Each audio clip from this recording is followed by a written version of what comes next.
Please rise for the Pledge of Allegiance. I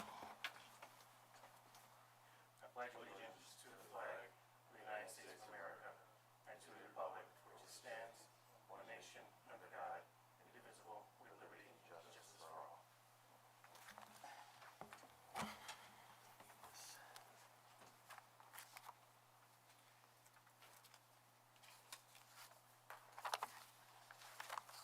Give me 1 second.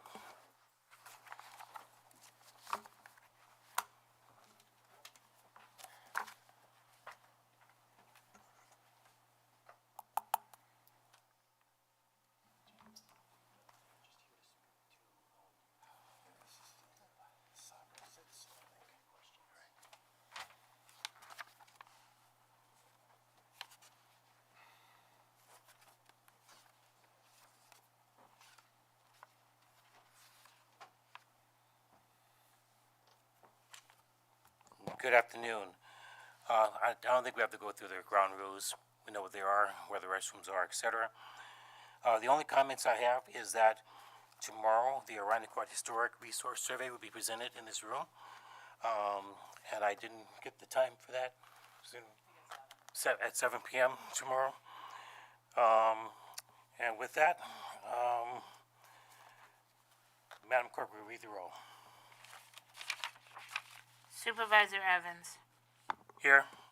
Cunningwoman Cunningham, Here. Councilman Malone, Present. Councilman Perticone, Here. Deputy Supervisor Weiner, Here. returning for the town. Here. We'll get right into the department heads updates. Start at the left and go right. I'm sort of at the right and left.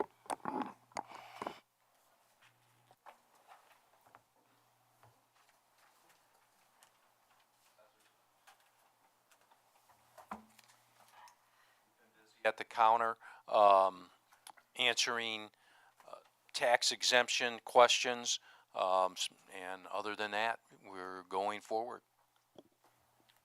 Thank you, Madam Commissioner. Sure, in DPW, we're closing in on finishing up our paving plan. We've done major road reconstruction as well as adjustments of manholes and catch basins. Also with the gutters and curbing work on Oakview and Seymour. So we finished paving Seymour today, which was a really big undertaking. So we're very, very happy to get that one finished up. Because we're closing up on the year to date, we've paved 11.5 miles of roads. And so everyone thinks of the milling and paving crew, but it's also crews out adjusting manholes, catch basins, and such. So it's really a group effort. Also in the Parks Department, this is the time of year when they get out on the athletic fields, really do the maintenance. So they're doing a lot of that work out. You'll see them in the parks, overseeding, all that type of stuff to bring back the athletic fields after the busy season. We also had 2 major retirements in the last month. Dave Odell and in our sanitary department, as he was a working foreman, which we're canvassing and hiring for right now. And then we had a labor position also retire, so we will be looking to replace them. Yeah, that's about it. I have 2 things. Can you make sure that Kim has all the information, because we'll have to do a proclamation whenever anyone retires? Sure. And the second thing I have for you is that I've had a couple calls on road repairs. Seems like they're small things. One person fell. He wasn't injured, but he just wanted to let us know. And if you meet tomorrow, I'll give you that information. I'll give it to the chief of staff, and she can provide that information so we can have those things repaired. They seem small. They just wanted to let you know. All right, Mr. Director. Yeah, department activity update. I haven't done one in a while, but our building permit volume activity is up 7% between 2024 and this time 2025. Code enforcement activity is up significantly, 16.5% from 2024 until 2025. That equates to more than 1,200 complaints that our code enforcement division is handling. And just as a reminder, that's really one person, full-time equivalent, that is overseeing that volume of activity. Our IHIP program, what I'll call rehabilitation of that program with staffing changes, is basically complete at this point. We have updated our application that should make it a lot easier for residents to apply for our grant program.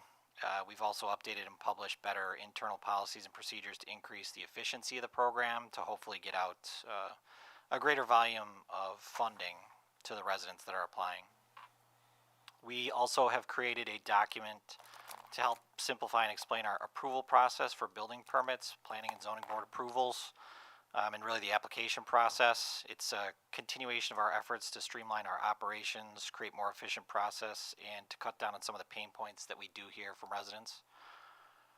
Finally, we will talk about it in the discussion portion, I think, but we continue to put forth a lot of effort towards short-term rental code. We've taken a lot of the feedback and discussions and have some things to talk about, I believe. So more of that, I believe it's the discussion, if I'm not mistaken. Thanks for your help in improving those processes. I appreciate that. And the 16.5% increase, what does that do to? Is that more call-ins or is that more enforcement action?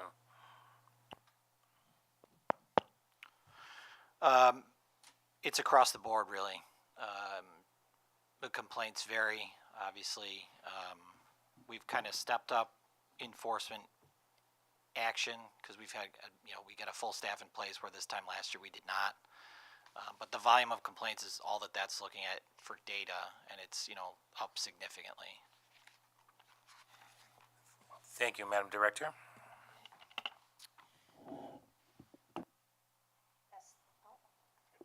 Can you hear me now? Okay, thank you.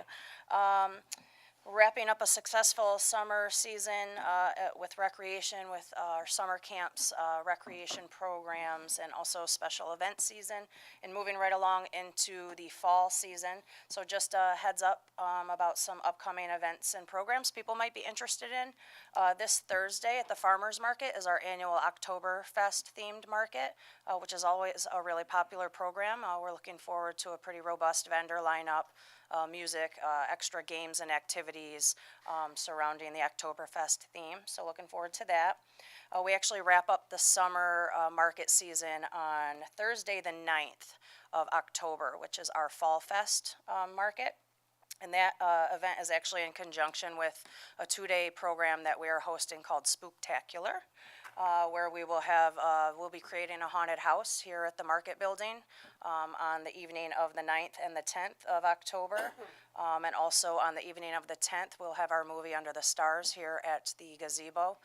We'll be showing the Goonies this year, so we'll be having programs, activities, snacks, and games, and the haunted house will all be following that theme of the Goonies. So a lot of fun stuff going on that weekend. Also, our Trunk or Treat, our annual Trunk or Treat event is on Friday, October 24th at the Community Center, 5:30 to 7:30. We're doing a call for community businesses to come out and sponsor a trunk right now, and also letting the public know about that free event. So be on the lookout for information about that. And then back to school kids means back to school break week camps at the community center. So the kids are on break on the 10th and the 13th of October. So we will have 1-day break week camps available at the community center. So reach out to us for that information. And then back by popular demand for the second year, our Clash of the Crusts event will be on Wednesday, October 1st. Last year was our first year. We brought in a bunch of pizzerias around town, participated, where they donated pies, and we brought folks in to rate all of the different pizza in town. And we crowned, actually Salvatore's on East Ridge Road next to the community center was crowned the winner for 2024. So we're looking forward to seeing what that competition looks like this year. So that's a popular event we're looking forward to. Thank you. Chief Peters? Good. It's been a busy summer. We're looking to kind of wind down here a little bit. We're actually in the middle, just started our in-service program for the officers, annual rifle and handgun training outdoors. Last week we had our second auction, impound auction of the year. Since April 1st, it's been gangbusters over there. We've actually done quite a bit of work, and this time around we had another 11 vehicles that went out for auction. So we made $17,000 on the auction on vehicles. So last week double that with the impound fees that we've collected. So collected $27,000 last year for the town. So last week for the town. So on budget, probably about $150,000 for the year. So hopefully you can generate some nice revenue and put it back into what we need. So we have our 9/11 ceremony coming up here on Thursday, right here in front lawn of Town Hall. We'll ask everybody to be here at 8:30. Ceremony will kick off at 8:43 at the same time that the first plane went in the towers. And so everybody's invited. And last thing, we're getting ready for our bow hunt for this year. So that starts October 1st. And so all of our hunters have all been registered and certified. And so then we're just waiting for the state bow hunting season to open up so we can hopefully cull some of the deer out of the herd and keep from damaging all the plants and property and accidents and all that stuff that happens. So thank you. Chief, one of the questions that I was asked last week with the deer culling, do we have status on the reduction in automobile accidents and reduction of damage, or like from year to year that you can maybe publish on your website or whatever, showing the benefits or anything? Yeah, we do. For insurance purposes, we do track all of that. I don't know if it's been anywhat of a reduction. It's kind of stayed steady. We have been assured, though, if we did stop this program, It'll go up. yeah, significantly will go up. So, but yeah, I can put the stats down there. We right. collect those every year. I appreciate that. Just came from a resident. Okay. All right. Madam Clerk? So in the clerk's office, tax season upon us for school taxes. We will collect payments up until November 18th. If you are doing installments, first installment comes to the town of Arundecoit. Second and third installment do need to go to Monroe County. But if you have any questions, feel free to stop in and ask us. Madam Controller? So in the comptroller's office, it is the 2026 budget season, so we are working through that process. We are also working to complete our community development block grant year end. The year came to a close on July 31st, and we have the final report due to HUD no later than the end of October, so we're working on that, and business as usual. Now, Mr. Director, do you want to give us an update on the library?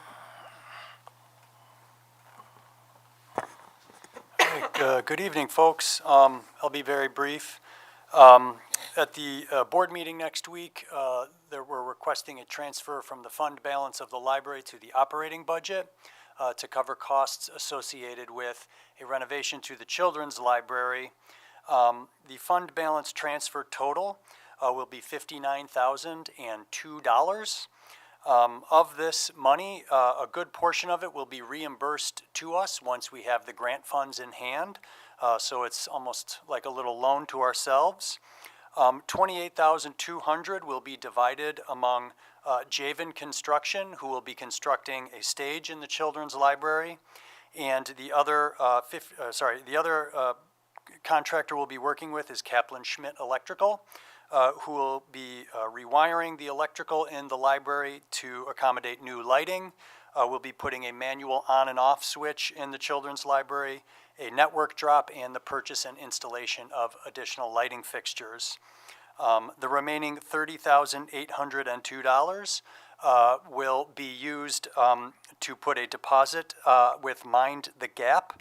Mind the Gap is constructing a stage surround and entryway as well as end caps for our shelving. The total cost of this renovation, just for context, is $174,000. Of that cost, $37,200 will be paid for using the grant funds. A cost of $106,000 and change will be paid using donations obtained through the fundraising efforts of the Arundecoit Public Library Foundation. And then the last $30,802 will be paid using the library's fund balance. This is a matched grant. It's a New York State Library construction grant, and it does require a matched portion using local funds, and this transfer will help us satisfy that requirement. Thank you. Anything else you want to add? I have a question. Are you carrying any contingency along with those hard costs? Yes, we do have a 10% contingency built in. The Arundecoit Library Foundation did also represent that they could potentially cover additional costs if there were unknowns related to tariffs, cost increases, inflation. And then we also potentially have some funds available to us through a different grant through Assemblymember Sarah Clark's office. So we've got multiple backup options. Great, thank you. Madam Councilwoman? Just a reminder that the library's celebrating 10 years, 10-year anniversary. Yes, and we're having a birthday party. You are all welcome to come and sing if you'd like, or lip sync if you don't. It will be Friday at 3 o'clock. Let me just 4 o'clock. Sorry, thank you, Susan. This Friday at 4 o'clock in our meeting rooms. Thank you. Any other questions or comments? I just want to say what an honor it is to act as the liaison between the library board and the town board. This is a group of people that are extremely committed and invested, and they spend a lot of time in support of our community and in support of our library. And I've been thinking a lot about our library as a hub when we had a really rich conversation about that last week. This isn't just a place where people take books out. There's a lot happening. And I think about that in our rec center as well. These are places where people come together to be in community together, but also to gain access and accessibility and services and support. So I hope that we'll think about that as during this budget process and moving forward as well. Thank you. I should also just recognize Susan Komarski, who's our treasurer on the library board. She's been very involved in this project from the start. And I also want to acknowledge the support and help that I received from Diana Marsh and Aaron McGee for obtaining the necessary quotes and financial information to get us to this point. So thank you to all involved.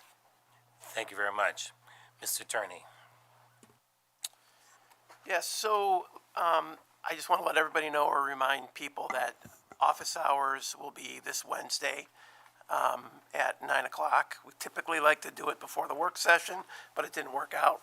But I will be here this Wednesday for office hours. Also, I was doing a lot of work with the team on the short-term rentals, and so, I was trying to take all of the public feedback and the other comments from various board members and kind of distill that down into the latest version that we have before us tonight.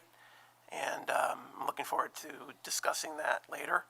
And the only other thing is there have been a number of FOIL appeals that we've handled, and my understanding is that we're all set. They're either in progress, getting the responses out to the applicants, but I don't think anybody's waiting for me, but if you are, let me know. So we do have several that we need to look at on Wednesday in the morning. Okay, Make sure you get them beforehand. But yes, there are some that need to be addressed. okay, so we'll talk about that on Wednesday. I know there were a bunch that were kind of being held up, and I think we resolved those, so we'll just keep them coming and get them resolved. I have a question. My understanding is there are some decisions on their lawsuits. Can you explain what they are, which ones, and what's left? Right, so of the Article 78s brought against the town board, the first one that alleged violations of the open meetings law and violations of the procurement policy, that was dismissed on Friday, I believe. And so the ruling was in essence that there was no violation of the open meetings law and there was no standing to challenge the procurement policy. So Once the notice of entry is served, then there'll be a 30-day window to file an appeal if anybody's going to do that. And so the other case is still pending. What's that case? So the other case deals with the censure resolution, and they're both before the same judge. And I would anticipate that that would be decided hopefully within the next few days, because they were both argued at the same time before the same judge. So I would think that they would be coming soon. Okay. I think once we get into the budget, we'll find out what the final cost was for these lawsuits. We'll say it once we get into the budget process. Okay, thank you. Any other questions?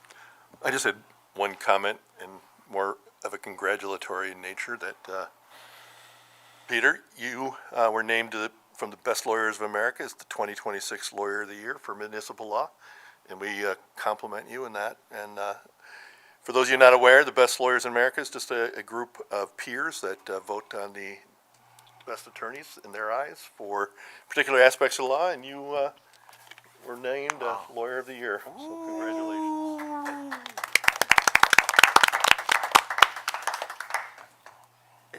It's truly been a pleasure getting to know this board and working with this town and staff, and I've enjoyed my work here, and I hope to continue to do that. So thank you very much, Peter. Madam Controller, we have a report. The August 31st financial results for the town. Total expenses are $29,378,000, or 67.2% of budget, which is slightly higher than the 66.7% of the year that has elapsed. Total expenses break down as follows. Actual expenses, $26,216,000, and encumbrances, $3,162,000.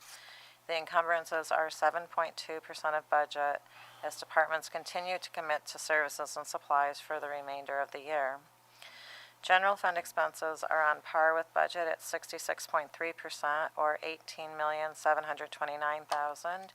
The split is actual expenditures, $17,287,000, and encumbered expenses, $1,442,000. Incorporated within the general fund expenses are legal expenses, townwide street lighting, and the EMS contract. Jointly, the highway fund's expenses are greater than the percentage of the year that has elapsed at 87.4%, or $5,299,000.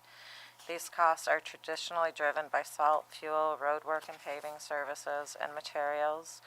Highway 1 is currently realizing sizable road work and paving expenditures, as well as paving material encumbrances. Expenditures in the library fund are 62.8% of budget at $1,829,000. Sewer fund expenses of $2,238,000 equate to 53.1% of budget. Expenses on the stormwater drainage total $360,000, or 36.6% of budget. Expenses excluding encumbrances for the town, as well as the three major funds, are less than the percent of the year that has elapsed. 66.7% of the year has elapsed, and the expenditure percentages exclusive of encumbrances for the town is 60%. The general fund is 61.2%. The sewer fund is 45.3%. And the collective highway funds is at 65.2%. Total general fund revenue is $20,438,000, representing 74.3% of budget. Real estate taxes of $13,011,000 have been collected. Payments in lieu of taxes equal 105.9% of budget at $301,000. 5 months of sales tax of $2,904,000 has been received. Other major revenue items such as aid and incentives for municipalities, franchise cable TV, and the remaining 3/4 of mortgage tax are expected later in the year. Regarding the entire town, $33,577,000, or 78.7% of revenue and appropriated fund balance have been received to date. At the end of August, the library has received $2,856,000, or 98.1% of its budgeted revenue. 79.1%, or $4,729,000, is in for the highway funds. Revenue received for the sewer fund is $3,828,000, or 96.9% of budget. And the stormwater drainage has recorded $973,000, or 99% of budget. This concludes the financial report for August 2025. Any questions or comments about the financial report? Seeing none, Madam Clerk, we have some minutes to review. The minutes are in your packet. Please let me know if there's any revisions or corrections.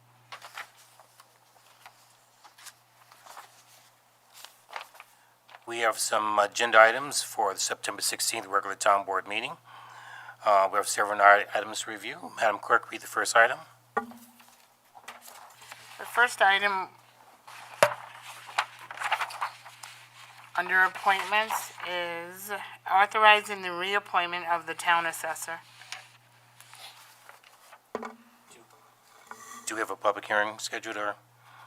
Because the public hearing is dealing with the short-term rentals, I thought we would do that with the open discussion. Okay, great. All right. The first item, Authorizing the reappointment of the town assessor. we have an explanation. Okay, I'll do the explanation. All town assessors in New York State appointed at the same time. So this is just simply, the town assessor has finished the term of the last town assessors, and this is the new appointment that's needed for a 6-year period of time going forward at the appropriate level that he should be for his time in office already, because he's briefly served as an assessor. This isn't a pay raise, it's just simply appointing him at the right level for the right period of time. Okay, Madam Clerk, next item. Authorizing 2025 tax levies. Yes, this is our annual resolution to resolve any unpaid property maintenance fees. I believe the total's in the neighborhood of $95,000-ish. Any questions or comments? Madam Clerk, next item. Authorizing the use of fund balance for the purchase of 4 sets of personal protective equipment to be used by the fire marshal's office. Have an explanation? Yes, this resolution would purchase 4 sets of equipment for our responding members of our team. As a reminder, we are 24/7 with emergencies in this town. And the gear associated with responding to those emergencies currently is hand-me-down equipment from the fire departments in town. If you're not familiar, after 10 years, most of them have to be gotten rid of by the fire department because they no longer meet NFPA standards. So they have given us gear as we've needed it in the past. My concern is that it has rips, tears, holes. It also has been laden with carcinogens for more than 10 years. So I think it's appropriate that we buy our employees the appropriate equipment that provides them with the safety necessary. And this is a fairly minimal cost to provide them with that appropriate equipment. Any questions or comments? Madam Clerk, next item. Item number 4 is contingent on today's action that we have to do. Authorizing capital lease financing agreement with a bank for equipment for the Bureau of Public Works. Have an explanation? As the town clerk said, this resolution is contingent on the passing of tonight's resolution. This will be part 2 of our lease process. The town board had approved purchasing a self-loading brush truck and 3 dump trucks back in 2022 and in 23. The equipment is just coming in now. So if tonight's resolution passes, this would authorize the execution of the lease with M&T Bank. I did hand out updated resolutions to everyone prior to this meeting. Any questions or comments? Seeing none, Madam Clerk, next Actually, item. I'm sorry, I was just, didn't get my mic on. I'm assuming that the cost of the equipment is not at 2022 or 23 costs, it's at 2025? Actually, the manufacturers did honor the cost, Okay. the original cost, so we were fortunate in that respect. Perfect. Okay, thank you. Any other questions or comments? Madam Clerk? Authorizing an amendment to the 2025 library budget. May I have an explanation? This is what the library director was referring to when he spoke earlier at the meeting. This would authorize the use of $59,002 in library fund balance to be applied towards their capital project to the children's library. Any questions or comments? Madam Clerk, next item. Authorizing attendance to the New York Women in Law Enforcement 14th Annual Training Conference. May I have an explanation? Yes, sir. It's for sending one of my female sergeants to the New York Women in Law Enforcement Annual Training Conference held in Syracuse. They'll be discussing topics on leadership, health and wellness, criminal justice speakers, legal updates, collective bargaining, union representation, qualities of women in life, and life after law enforcement. Any questions or comments? Madam Clerk, next item. Authorizing the attendance to the Utilizing Vehicle Data to Enhance Investigations course. May I have an explanation? Yes, sir. Going to be sending one of our investigators to this course being held, actually hosted by the Greece Police Department. Topics covered will be search warrant writing for vehicle data, live tracking vehicles, internet resources for vehicle data, stored infotainment system data, cellular data from vehicles, and everything else that is incorporated with investigations with a vehicular centered investigation. Any questions or comments? Madam Clerk, next item. Authorizing attendance to Group Crisis Intervention course. Have an explanation? Yes, sir. As part of our for our peer support system and officer wellness, I'm going to send 2 officers to this course based in Depew, New York, and it's going to deal with increased awareness on concepts relevant to crisis intervention along with disaster mental health intervention and incident assessment, strategic intervention planning, crisis management, and diffusing crisis intervention. Any questions or comments? Madam Clerk, next item. Authorizing the supervisor to sign supplemental agreement number 2 for New York State Snow and Ice 2024-2025 season. May I have an explanation? Yes, this is a supplement to our New York State snow and ice agreement for this past winter, basically. We plowed it for more expenses than was originally anticipated in our first agreement, so we need this for them to reimburse us the $5,800 about difference that they owe us. Any questions or comments? Seeing none, Madam Clerk. So that would be it for the resolutions. Sorry. We can either go into board action or open discussion. I'm sorry, did you get my walk-in? No. Okay, I had a walk-in resolution for appointing the working foreman I alluded to earlier. Okay. Did you get in?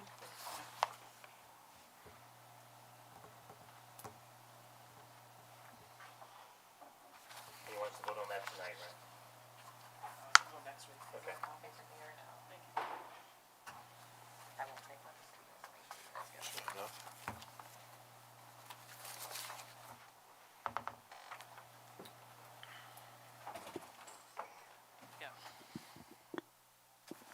Yeah, this resolution, this appointment would be within the sanitation division, so the sanitary sewers, this is I would say the under the labor foreman, this is the leader of the department out in the field. So this is a critical position. The retirement of Dave will be deeply missed, but we definitely want to get this position filled as quickly as possible, and we are conducting interviews, and we'll have a decision by the end of the week. Thank you, Madam Clerk. So that was the authorizing the appointment of a working foreman, just for record. Now we can either go into items for board action or go into the open discussion for the public hearing. Board action. Item number 1, under board action, authorizing capital lease financing of equipment for the Bureau of Public Works. May I have a motion? I'll move it. May I have a second? Second. Any additional explanations? Any discussions or questions? Seeing none, all in favor say aye. Aye. All opposed? The resolution is adopted. Madam Clerk, we have one item for discussion. So this would be under our public hearing, which was held over from the last regular town board meeting. It would be on the matter of a proposed local law to amend Town Code Chapter 235 regarding short-term rentals, as well as the short-term rentals fee schedule.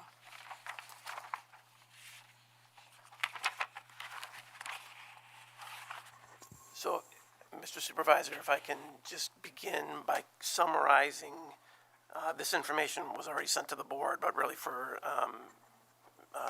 anybody listening online or in the audience. I made a number of kind of some minor changes and tweaks, but the big picture items, the first thing that was addressed in here is the number of permits. So there's some question about how many there are using different sources, and so what is proposed in this version is that it's going to be the greater of either 150 or the total number of or equal to the number of applications received in the first 90 days when it's effective. So that should capture basically the existing operators. There was a question about the 500 feet of separation between the units and the way that issue is addressed, because, you know, you have existing short-term rentals that are on the same street and next to each other. So what this version proposes to do is it proposes to, in essence, grandfather or, you know, if you can demonstrate that you were in existence at the time of the moratorium, which I believe that date was December 19th, 2023. If you were in operation, then you would not need to comply with the 500-foot requirement. However, all future applications from today on, or from the effective date on, would have to comply. This version reduces the minimum number of consecutive days from 3 to 2. You know, we heard some feedback about that. And change the quiet hours to match what is in the noise ordinance in our code. I think it makes it start earlier, maybe, I think is what the change was. But that makes it be consistent. And in order to address kind of there was a slight change to the non-quiet hour decibel level. So, you know, I don't know if we want to keep it at that or where we want to put it. Also, I added some due process, so that somebody accused of a violation, there's kind of the obligation of the town to kind of do an investigation and not just rely on, you know, there being a complaint. And then they have an opportunity to appeal, a decision they don't like with the zoning board. And then one other thing with respect to the noise, in order to address the concern about, you know, a noise exceeding the decibel levels, you know, just on a, you know, random basis, we made that be, it's really got to be for a continuous basis. And for the purposes of this draft, I selected 10 minutes. So if there's a, you know, noise that's above the decibel level for 10 minutes, that would be a violation. So that, you know, an accidental, you know, laughter or something, that's not going to trigger a violation. So those are kind of the top level type of changes that were made, and, you know, I guess open it up for discussion on the board. I just want to mention one other item that we heard from the public also was the number of occupants per short-term rental, which we had a 2 per bedroom standard. We did make that 2 per bedroom plus an additional 2 people. That's right. So that provides for some flexibility, we feel, in the occupancy of the short-term rental.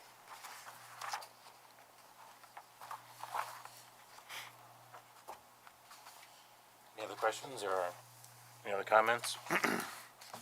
I think these changes really capture the feedback that we've heard. And, you know, again, this is a compromise.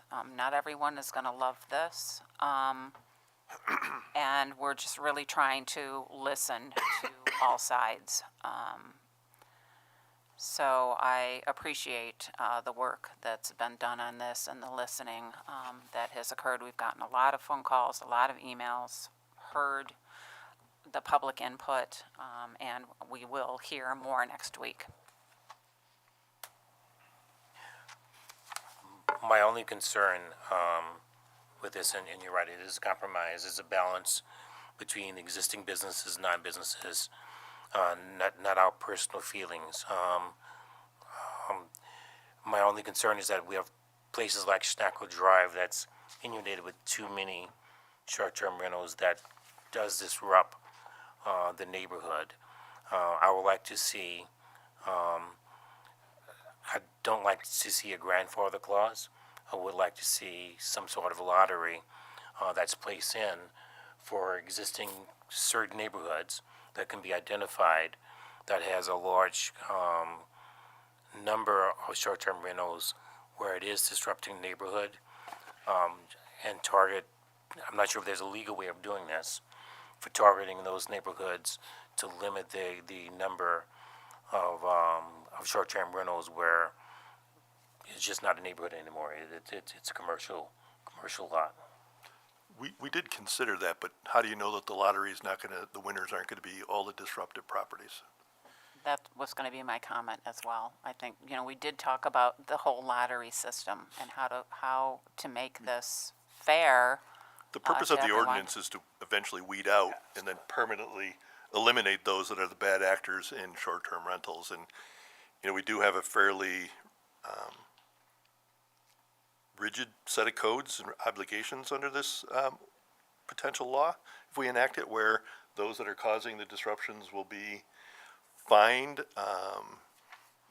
and future reprimand, and then future dissolution of their permit to operate there. So In the way the code is constructed, this draft and the previous drafts, the maximum number of permits, so let's say we make it be something like it's in here, and there ends up being 151 short-term rental permits.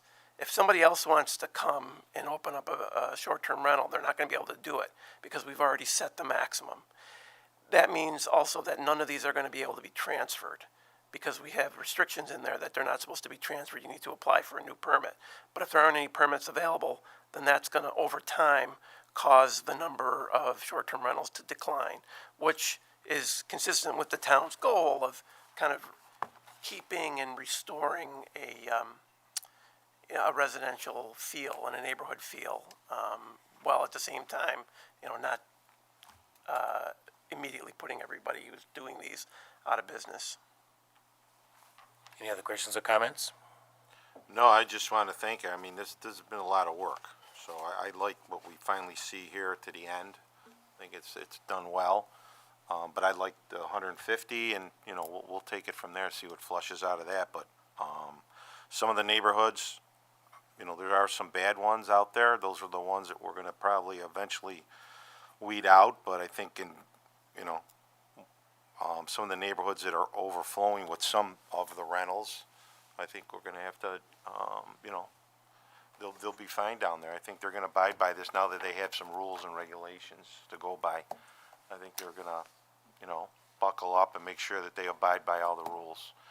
I'm certainly sure some of them will change if they know that they're not going by the proper rules and that. So I have a lot of faith in the people that will look at this, say, I got to buckle down on what I have to do here. Especially the amount of people you're allowing. I think that's a good one as well too. I think those numbers are all good here. So, and to the best of our belief and knowledge, we have fewer than 150 short-term rentals in the town. So we do feel like after the permitting process that we're going to be allowing those that currently exist within the town. And that was one of the things that, a lot of people came forward, their presumption is they're a legal and existing entity as a short-term rental, and, we're taking away people's rights, or, that they've had in place before any moratorium or the law was put in place, and we just didn't feel like the risk to the town for any potential lawsuit was, try to create a number that was less than the number that we had in the town currently. So we're optimistic that this number of 150 will not be achieved, but we're going to see. Yeah, and there's a backup in case it turns out that there's 170. I mean, then if you apply with a complete application within 90 days, then the number will be boosted. And then after 90 days, I have it built in that the Director of Community Development will report on the total number of applications, he'll publish it so that everybody knows what the number is. Do we have to give the police any more powers to shut them down with the community development office? Should there be an immediate enforcement action if we find someone has an illegal short-term rental? So if they're an illegal short-term rental, then there's already processes in place to prevent illegal uses in town. And on the other hand, if they have a permit or a license to operate, and then they're in violation, there's some due process built in, where the director can shut them down, and they have, a right to appeal that to the zoning board. Any other questions or comments? Yeah, I'd like to thank the subcommittee, to John's point. This has been an ongoing issue. Appreciate the patience of everybody here to get to this point. Thank you. And I just would like to add also, I don't think that there's a resolution in the packet yet, but we are going to be, I believe, bringing forth a resolution if we don't find any appreciable change, that we can, if we so choose, vote on this at the next town board. That's right. So if there are no changes, and if what's on the table before you now is the final version, there will be enough days between now and the next meeting where if the town board was satisfied, they could adopt it that night after closing the public hearing. And just for clarification, this proposal is on the website now, or is that published? Okay. So I want to clarify that for the people who listening at home. Yes, Exhibit A is out in the packet. And where is it located on the website? Just on the... Under agendas and meetings, and for the September 16th meeting, Exhibit A is like the 4th or 5th page in. So if anyone want to read it for themselves, agenda's a meeting on the town Veronica website, and they can read the proposal themselves. I did submit a compare version also, so if it might be helpful to put that on as well, so people could see what the changes were.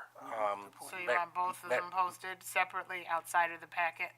Madam Clerk, when we put a separate posting, short-term rental, propose and compare, and that would be a standalone, Okay, in addition to having it in the agendas and meeting.